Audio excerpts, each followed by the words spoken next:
Good morning, everyone. Good Shabbos, everyone. Someone once said that life is full of ups and downs. And when you're up, you should enjoy the scenery. And when you're down, you should touch the depths of your soul and feel its power. This week's parsha is Parshas B'Shalach, which is famous for the song that the Jewish people sang at the sea, which is called Shabbat Shirah, the Shabbat of song.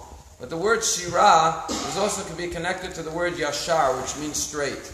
Sometimes life has twists and turns, and we can't see the path of our lives. But hopefully at the end of the journey we look back and we see that it was really all Yashar, it was all straight, meaning that even the twists and turns, the ups and downs, were for a purpose. And then we could sing Shirah, we could sing song and praise to Hashem with gratitude for the path and the direction of our lives.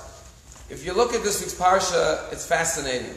There are 116 verses of this week's Torah portion. And let us count how many ups and downs the Jewish people experienced in these 116 verses of this week's Torah portion. First, they're slaves in Egypt. They're down. Suddenly God takes them out with great miracles. They're up. Then they come to the sea. The Egyptians are running after them. They think they're going to die. They say, let's go back to Egypt. They want to commit suicide, some of them. They're down again. Then God splits the sea. They're saved. They sing praise. They're up again.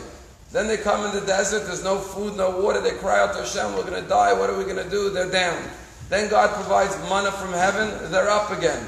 Then all of a sudden Amalek comes and attacks them, they're down again. Then God helps them, Moshe goes up on the mountain, they win the battle, they're up again. It's like 8 times they keep on going up and down. Think about their emotions going up and down every time. Salvation, threat of life, death, despair, up again, down again.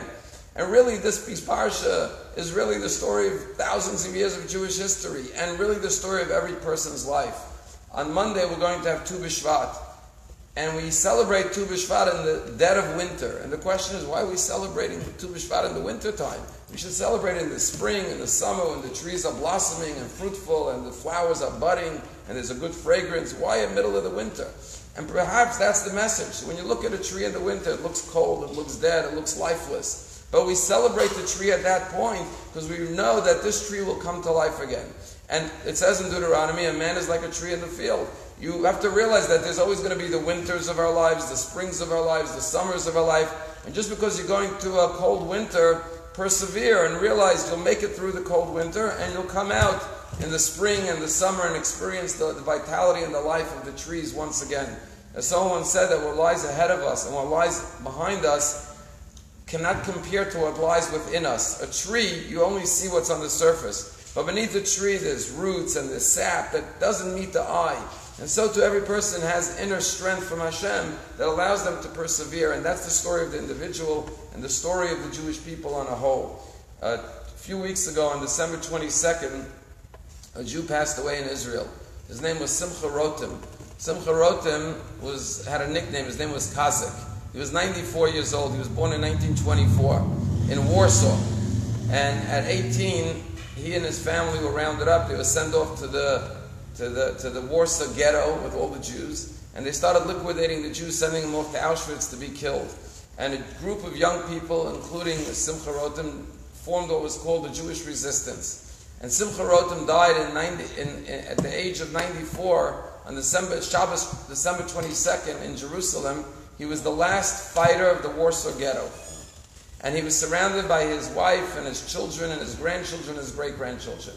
And he was one of those who fought the Nazis in 1943. And in his personal memoir, he says how when the Nazis were coming to take over the ghetto to kill the Jews and send them off to the camps, the young Jews there said, we're going to fight to our death. We know we're going to die, but we'll fight till we kill the last Nazi that we can. And they started fighting and killing many Nazis. And then this happened on Pesach, Chalamot Pesach of 1943. And then the Nazis were losing many of their soldiers. So they backed out of the ghetto and they torched the whole ghetto. And tragically, that was the end of the Jews. But he managed to find a sewer, opened up a grate, crawled into a sewer system, and crawled his way through this dirty sewer out into the forest somewhere. And he survived in the forest from 1943 till after the war in 1945. He then managed to immigrate to Palestine. He was arrested by the British fighting for the Haganah. And then after the British left Palestine, he was released. And he fought in the War of Independence. And ultimately, Israel was established. He met his wife in Israel, got married, started a family, and he lived to age 94, and he died with a beautiful family in Yerushalayim. And the story of Simcha Rotem is the story of the Jews leaving Egypt in this week's parsha. And when he persevered and prevailed, he represents the spirit of the Jewish people and the message of Parshas Bashalach, that there will be many ups and downs in life, and we don't always understand why. But Az Yashir means we sing even when we're going through the challenges, because we have faith and we know that it's Yashar. Everything is for a reason. It's leading us all towards our purpose, towards our destiny, towards God's ultimate plan.